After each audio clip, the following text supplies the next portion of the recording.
The Grand Assembly's mockery. The Grand Assembly Hall of the Galactic Union was a place of power where representatives of hundreds of species gathered to discuss matters of war, trade, and alliances. It was a chamber so vast that the ceilings were hidden behind layers of glowing energy panels, shifting in colors that reflected the moods of those in attendance. Today, the hall was filled with an air of amusement, and laughter echoed from every corner as a discussion about humanity unfolded.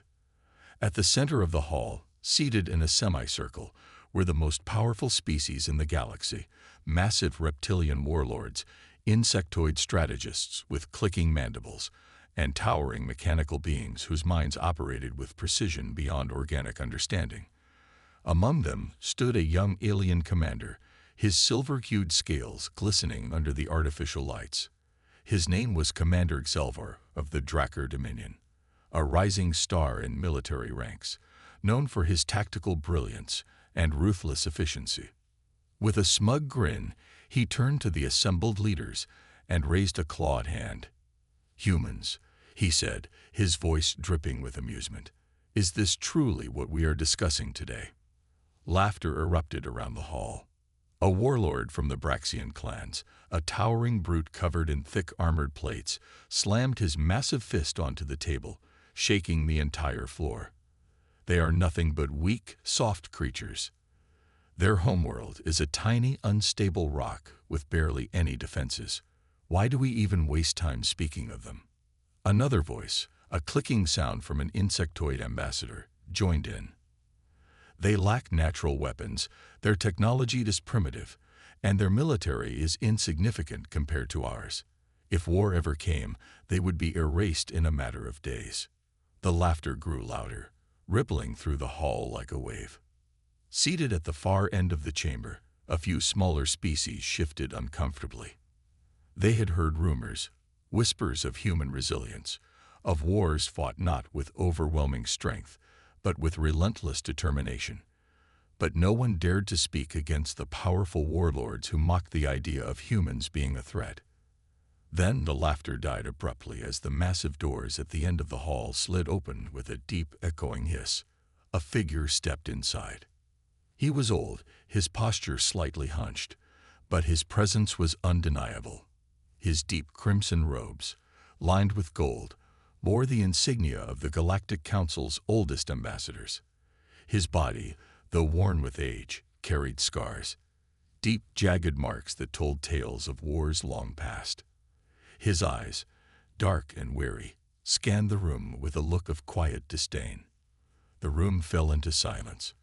Everyone knew him. Ambassador Tarek of the Zorath Imperium, a once great general, a warrior who had fought in battles that shaped the very history of the Galactic Union. He was not a being who wasted words, nor did he tolerate foolishness. Commander Xelvar smirked and leaned back in his seat. "Ah, the great Tarek," he said mockingly. "Surely you do not believe humans are a threat." Tarek did not answer immediately. Instead, he walked forward with slow, deliberate steps, the echo of his boots the only sound in the vast chamber. He reached the center of the room, then stopped, placing a single, scarred hand on the table. "I was there," he finally said, his voice calm yet carrying an undeniable weight. "I saw what they are capable of." The silence deepened. Xelvar frowned. "Saw what?" "A species barely capable of interstellar travel. A fleet made of scrap metal. What could they possibly?" Tarek's eyes locked onto him, and the young commander felt a chill run down his spine. "You laugh at them because you have not faced them," Tarek said, his voice now edged with something dark, something old. "Because you have not seen their worlds burn, and yet refuse to surrender. Because you have not watched their soldiers fight with broken weapons, with shattered bodies, refusing to retreat even when the battle is lost." His fingers tightened on the table. "You laugh because you do not know the cost of underestimating them." The hall remained utterly silent now. Even the Braxian warlord, who had been laughing the loudest moments ago, had stopped moving. Tarek slowly turned, his gaze sweeping across the assembled leaders.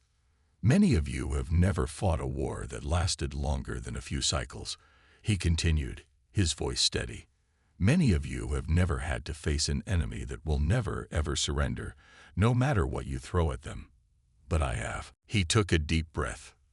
And I am here to warn you, he said, his voice now filled with quiet dread. If you ever push humanity into a war, you will regret it. The silence in the hall was absolute. For the first time, the mighty warlords and strategists of the Galactic Union found themselves uncertain. Because in Tarek's voice, they did not hear mere words. They heard fear, and that was something none of them had ever expected. The silence in the Grand Assembly Hall stretched for what felt like an eternity. The once boisterous warlords and ambassadors, who had mocked the idea of humanity being a threat, now sat frozen, their expressions ranging from confusion to unease. The weight of Ambassador Tarek's words hung heavy in the air, like a storm cloud ready to break. Commander Zelvar was the first to recover. He leaned forward, his silver scales glinting under the artificial lights, his sharp reptilian features twisting into a smirk. Regret? You expect us to believe that? He scoffed. We have conquered species far stronger than the humans. We have destroyed fleets that could reduce their so-called warships to dust. What makes them so special? Tarek's expression remained unreadable, but his gaze hardened. He had expected this reaction. He had once been like them, arrogant, certain of his superiority. Until he had seen it for himself. You think war is about strength alone, Tarek said, his voice calm but firm. That numbers and technology determine victory. But you are wrong. You do not understand what it means to fight humans. The Braxian warlord, whose armored form took up nearly an entire section of the hall, grunted. Then educate us, old one, he rumbled, his voice like grinding stone. Tell us why we should fear creatures so soft that their own world tries to kill them. Tarek exhaled slowly, as if preparing himself for a memory he wished he could forget. It was supposed to be an easy campaign, he began. The assembled leaders leaned in slightly. Tarek's voice did not rise, did not seek to dominate the hall like the other warlords, but it carried a weight that demanded attention. My people, the Zorath Imperium, once believed as you do now. We had fought countless wars, expanding our empire with ease. When we encountered humanity, we saw them as nothing more than another primitive species standing in our way. Their fleets were smaller, their technology lagged behind ours, and their worlds were not as fortified as our own. We thought they would fall in weeks. A slight pause. We were wrong. Zelvar scoffed, folding his arms. Let me guess. You underestimated them. They fought back harder than expected. But in the end, they still lost. Tarek turned his gaze toward him, and for the first time, Zelvar felt something unusual, a flicker of doubt. No, Tarek said. We lost. The hall stirred, whispers rippling through the ranks of the assembled leaders. The Zorath Imperium was one of the most disciplined military forces in the galaxy. They did not lose wars. Zelvar's smirk faltered for the briefest moment. You lost. Tarek gave a slow nod. We had overwhelming firepower, superior tactics, and fleets that dwarfed their own. Yet battle after battle, we were pushed back. We crushed their ships, bombarded their colonies, and broke their defenses. And yet, they did not stop fighting. His fingers clenched against the table, the old scars on his knuckles becoming more pronounced. They fought in ways we had never seen before. They adapted, they learned, and they turned every loss into a lesson. The more we attacked, the stronger they became. We burned their cities, thinking it would break them. Instead, it made them more determined. He exhaled sharply. They fought with a kind of madness we did not understand. They did not retreat, even when it was the logical choice. They sacrificed entire fleets just to delay us for a few hours. And when we thought they were defeated, they struck from the shadows, turning our own tactics against us. His gaze darkened. And then they started winning. A ripple of disbelief spread across the chamber. Tarek continued, his voice carrying the weight of someone who had lived through horrors the others could not comprehend. We had always fought wars with the understanding that, eventually, the weaker side would surrender. But humans do not surrender. Even when their armies were broken, their fleets destroyed, and their leaders dead, they kept fighting. They turned their civilians into soldiers. They turned shattered warships into weapons of destruction. They poisoned their own worlds so we could not take them. They made their planets into death traps. He shook his head slowly. We thought we were fighting to conquer. They were fighting to survive. And that difference was what destroyed us. The chamber remained deadly silent, the weight of Tarek's words pressing down on the once confident warlords. Selvar's voice was quieter now, less mocking. And what happened to your war? Tarek's expression was unreadable.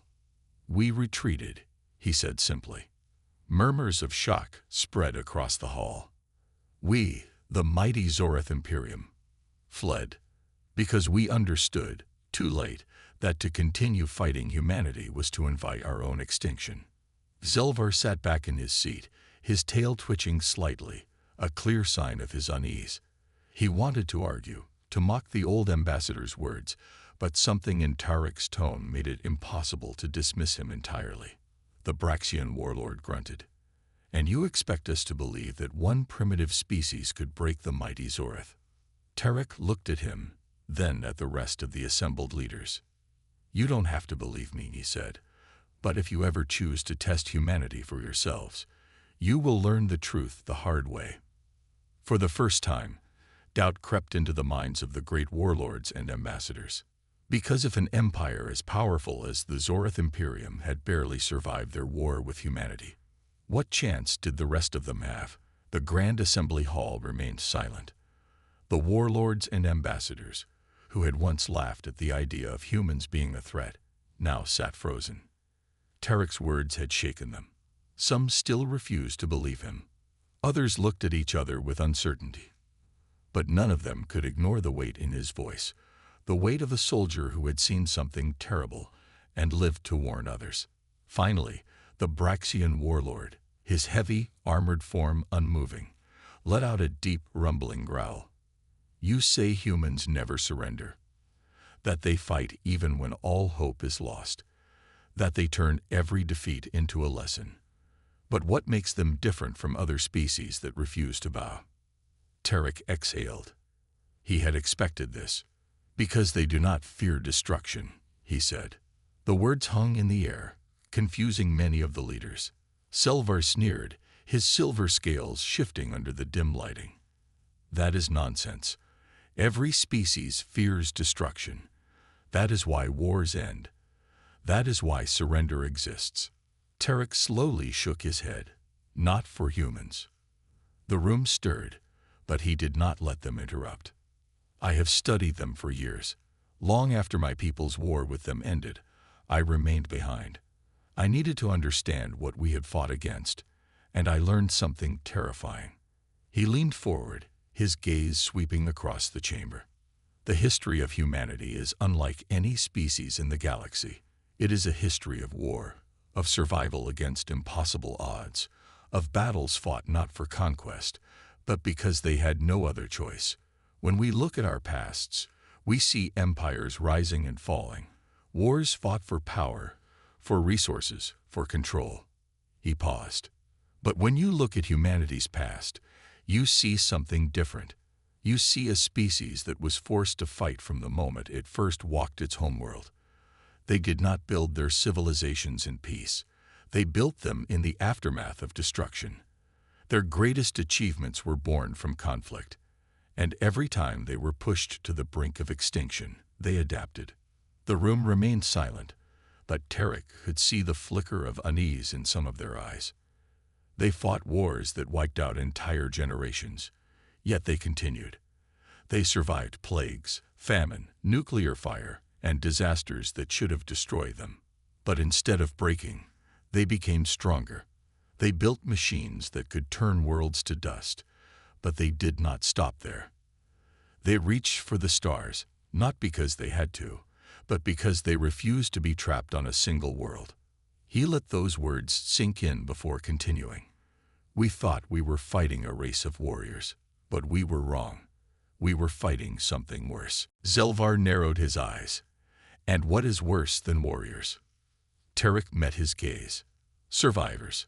A hush fell over the chamber. Even the most hardened warlords found themselves shifting uncomfortably. Tarek straightened. You do not understand what it means to fight a species that has been forged in war. You believe victory comes from strength, from tactics, from power. But humans do not fight to win. They fight to survive. And survival is a battle they have been fighting for thousands of years. The insectoid Clith ambassador clicked his mandibles. But even the strongest species fall. No matter how much they fight, no matter how much they endure, they all have limits. Tarek nodded. Yes, but humans have never found theirs. Another wave of silence passed through the room. Zelvar was growing frustrated. He could not accept this. Then why are they not the rulers of the galaxy? If they are as dangerous as you claim, why do they not control everything? Tarek smiled, but there was no amusement in it, only understanding. Because they do not want to rule, he said. Unlike the rest of us, they do not seek dominion over others. They do not crave empires or endless conquests. They fight when they must, but they do not seek war. He let out a slow breath. And that is why they are more dangerous than any of us.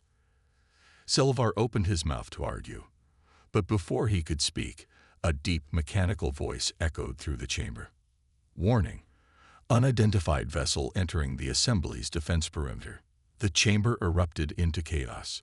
Warlords barked orders to their guards, ambassadors checked their data slates, and holographic displays lit up around the room. Tarek remained still. He knew what was happening. Zelvar turned sharply toward the defense commander. Who dares approach the Grand Assembly without authorization? The officer's scaled hands trembled as he worked the controls, his eyes widening as he read the incoming data. The ship, it's human. The chamber fell into a stunned silence once more. And for the first time, true fear crept into their expressions.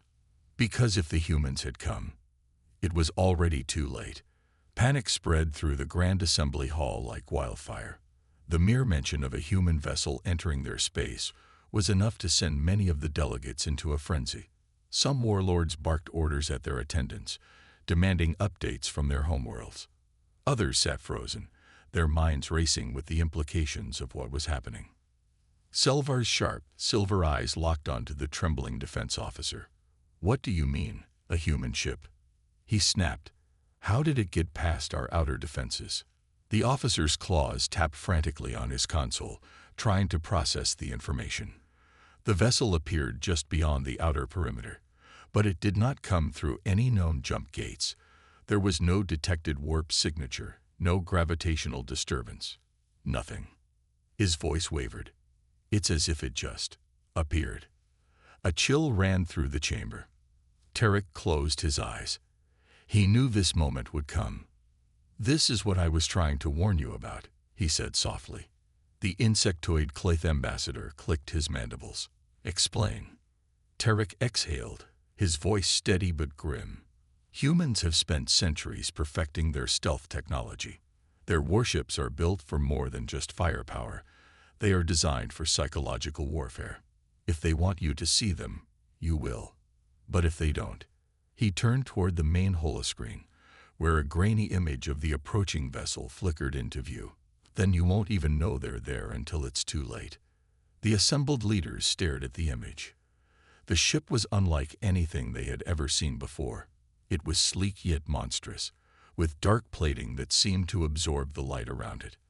The hull bore no insignia, no markings to indicate its allegiance.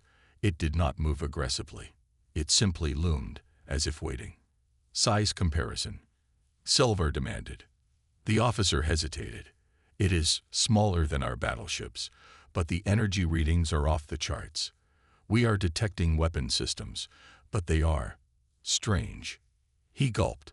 Some of them do not match any known galactic technology. Zelvar clenched his fists. We will not be intimidated. Ready the orbital defense grid. If they refuse to answer hails, we fire. No. The word was spoken with such finality that even Selvar hesitated. It had come from Tarek. The former warlord turned to face him, his expression dark. What do you mean? No. Tarek met his gaze evenly. I mean, if you fire on that ship, this assembly will not live to see another day. Some of the warlords scoffed. You expect us to believe that one human ship could destroy this entire station? Tarek did not blink. Yes. The room went silent again. The Cliff ambassador's mandibles clicked rapidly. Have they sent a message? The defense officer hesitated. Not yet. Tarek turned to the holoscreen.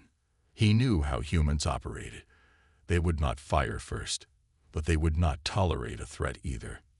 Open communications, he said. Selvar growled. You do not command here. Tarek ignored him. If you do not send a message, they will assume the worst. A long pause followed. Then the Claith ambassador motioned to the officer. Do it. A transmission was sent. Moments passed. The tension in the room was unbearable. Then the speakers crackled to life. A voice, calm yet carrying an unmistakable weight, filled the chamber. This is Commander Elias Kane of the Terran Vanguard. We are here for a conversation. The sound of a human voice sent chills through many of the delegates. It was deep, steady, unshaken. Selvar scoffed. They think they can intimidate us. We have the might of 100 worlds behind us. Tarek did not respond. He was staring at the screen, watching the ship. He had expected a warship, something like the massive dreadnoughts the humans had used in previous wars. But this was something else. He knew human warships. He had fought against them. And this was not a warship. It was something worse. A ship designed for diplomacy was always more dangerous than one built for war, because it meant they had come expecting resistance, but not fearing it. Selvar leaned forward. Respond. The officer hesitated before pressing the transmission button. This is the Grand Assembly of the Galactic Council. State your purpose. There was a pause. Then, Commander Kane's voice came again. We are here to correct your understanding of humanity. Tarek felt a chill run down his spine. The warlords bristled, hearing the underlying meaning in those words. Selvar scoffed. And what do you think we misunderstand? There was no immediate answer. But then, the human ship did something unexpected. It moved. Not forward, not backward. It simply vanished. Gasps filled the room as the ship disappeared from the scanners. Where did it go? The defense officer shouted. He frantically tapped at his console, but there was nothing. No energy signature. No warp trail. It was as if the ship had never existed. Selvar growled. This is a trick. They are trying to make us afraid. A single voice cut through the chaos. Tarek. They are showing you the truth, he said quietly. Selvar turned on him, his frustration boiling over. And what truth is that? Tarek looked around the room, at the warlords and ambassadors who had spent years underestimating humanity. He let the silence stretch before he finally spoke. That if they wanted to destroy us, they already would have. The chamber fell into stunned silence, because for the first time, they truly understood. They had not just mocked humanity. They had mocked something far more terrifying, and now they would face the consequences. The Grand Assembly Hall was deathly silent. The human ship had vanished, gone without a trace. No explosion, no warp signature, no gravitational distortion. Just gone. The warlords and ambassadors sat frozen, their previous arrogance shattered by the eerie demonstration. Selvar slammed his fist onto the table. This is deception. Trickery. They want us to cower like frightened prey. His voice echoed through the chamber, but it lacked the same force as before. Even he was shaken. The defense officer was still frantically working his console, sweat forming on his scaled forehead. We have no readings, no sign of movement. It's as if he swallowed, as if the ship was never there. Tarek exhaled slowly. He had seen human war tactics before, but this was beyond anything he had witnessed. Stealth was one thing. Completely erasing one's presence from existence was something else entirely. "They're still here," he murmured. The room turned to him. Zelvar sneered. "How would you know?" Tarek didn't look at him. His eyes remained locked on the empty holoscreen. "Because if they had left, they would have told us." A heavy silence followed his words.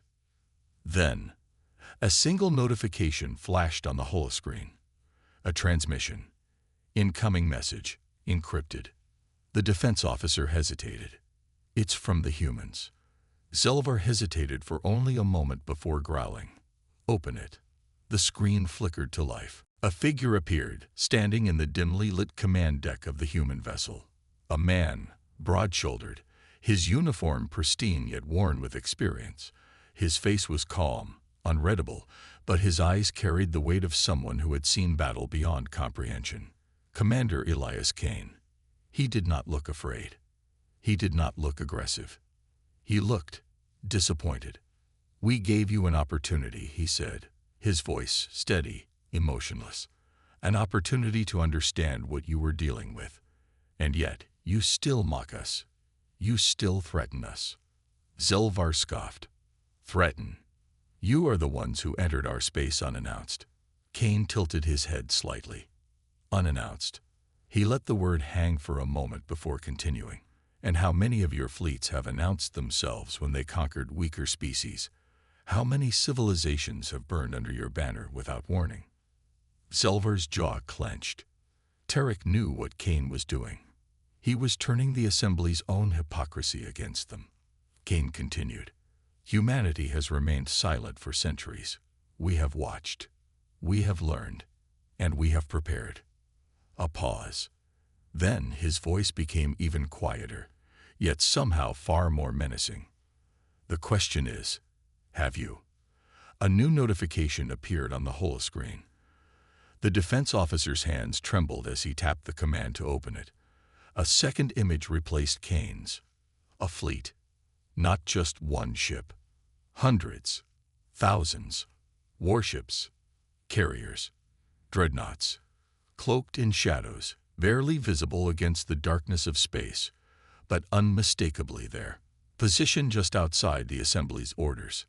Watching. Waiting. Someone gasped. Others recoiled in their seats. The Cliff ambassador's mandibles twitched violently in shock. Even Zelvar, for all his bravado, felt his breath catch in his throat. Kane's voice returned. "We are not here to start a war. But if war is what you choose, then know this." His expression darkened. "We do not lose." A heavy silence followed. The weight of those words settled over the Assembly like a suffocating fog. For the first time in history, the rulers of the galaxy realized something terrifying. They were not the hunters. They were the hunted. The chamber was silent. No one dared to speak. The image of the massive human fleet still hovered over the central holoscreen, casting an eerie glow across the stunned faces of the Grand Assembly's most powerful leaders. Tarek sat motionless, his heart pounding in his chest. He had suspected humans were dangerous. But this was something else entirely. No empire in known history had assembled such a fleet in secret.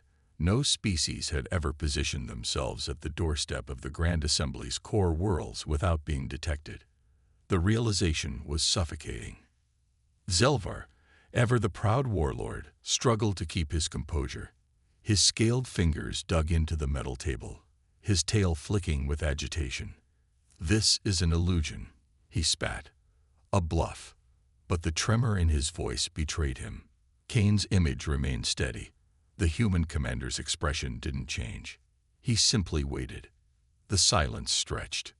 And then, a soft beep from the communications officer's console. He stiffened. His 4 eyes darted across his screen, mandibles twitching with uncertainty.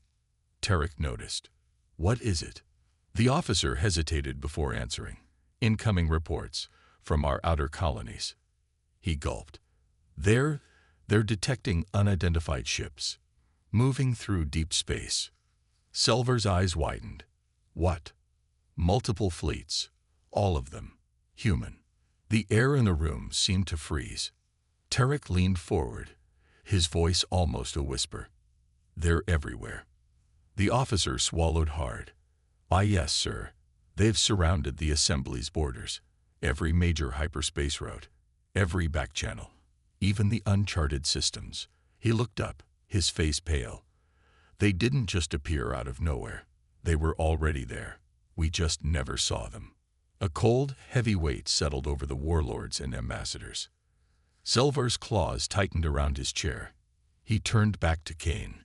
You expect us to believe you didn't come here to start a war? That your fleet just happened to be waiting for us? His voice was sharp, but everyone could hear the desperation beneath it. Kane exhaled slowly, his eyes dark with something unreadable. Not anger, not arrogance. Something worse. Disappointment. We waited, Kane said quietly, because we knew this day would come. A murmur spread across the chamber. Kane continued, his voice calm, but unyielding. From the moment we learned about the assembly, from the moment we understood what kind of empire you built, we knew one day you would turn your eyes toward us. He gestured toward the holoscreen. We watched as you expanded, as you conquered, as you wiped out civilizations who couldn't defend themselves. His voice grew sharper. We knew that if you ever found us, you would try to do the same. Selvar clenched his fists. Then why wait? Why not strike first? Kane's expression darkened. Because we are not you. The words hit harder than any weapon. The warlords bristled. The ambassadors exchanged uneasy glances. Kane continued. Humans don't start wars without reason. But when war comes to us, he leaned forward, his voice dangerously quiet. We finish it. The silence that followed was suffocating. Tarek saw the fear settling into the warlord's eyes. The reality was undeniable. The Grand Assembly was not the strongest force in the galaxy anymore. For the first time in history, they were outmatched. But the true horror, the humans didn't even need to fire a single shot. They had already won. A soft beeping sound filled the chamber again. The communications officer hesitated, his fingers trembling over his console. Another transmission. Not from the humans. From the border fleets. The officer's voice was barely above a whisper. Sir, our generals are requesting orders. They want to know if they should surrender. Selvar shot up from his seat, his chest heaving. We do not surrender, Toe. Tarek cut him off. His voice was quiet, but firm. If we fight them, we lose. Selvar turned on him. So you're saying we should grovel at their feet? That we should just roll over and accept our place as prey? His words were venomous, but his eyes were filled with something he had never shown before. Fear. Tarek exhaled slowly. I'm saying we need to think, carefully, because right now, he looked up at Kane, whose expression had never wavered. They are giving us a choice. For the first time in its long and brutal history, the Grand Assembly faced a war it could not win, and humanity hadn't even begun to fight. The chamber was still. No one spoke. No one moved. The weight of reality pressed down on the Grand Assembly's most powerful leaders, crushing their pride and silencing their arrogance. Tarek's breathing was slow and measured.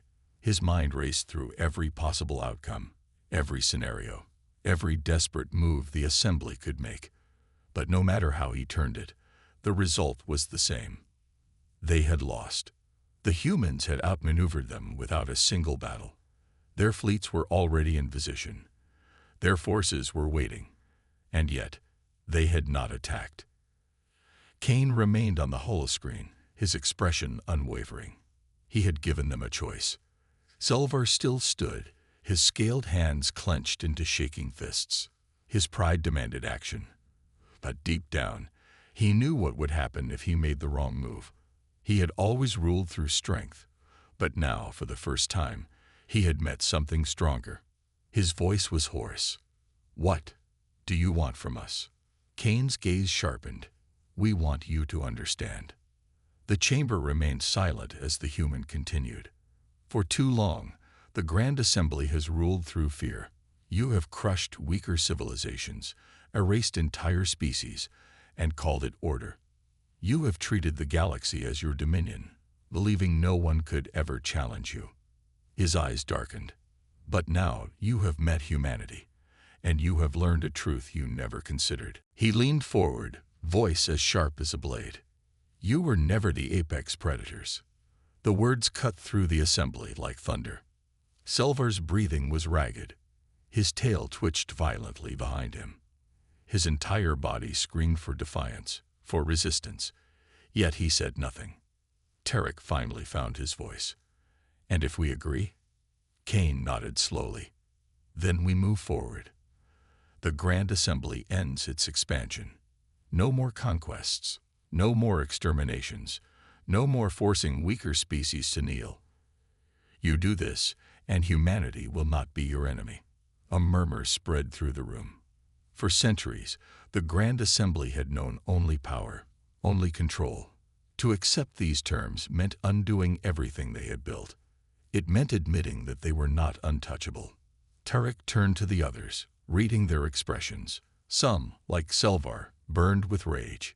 But others, many others, were afraid. Because they knew the alternative. They had seen the human fleet. They had seen their strategy. They had seen what waiting humans were capable of. If they refused, war would come. And it would not be a war the Assembly could win. Tarek exhaled. Then, slowly, he turned back to Kane. We accept. Selvar whirled on him. You cannot. We accept, Tarek said firmly. The chamber fell into stunned silence. Selvar shook his head, his claws trembling. We will be seen as cowards, as weak. Tarek turned to him, his expression unreadable. No, we will be seen as survivors. Kane studied them for a long moment.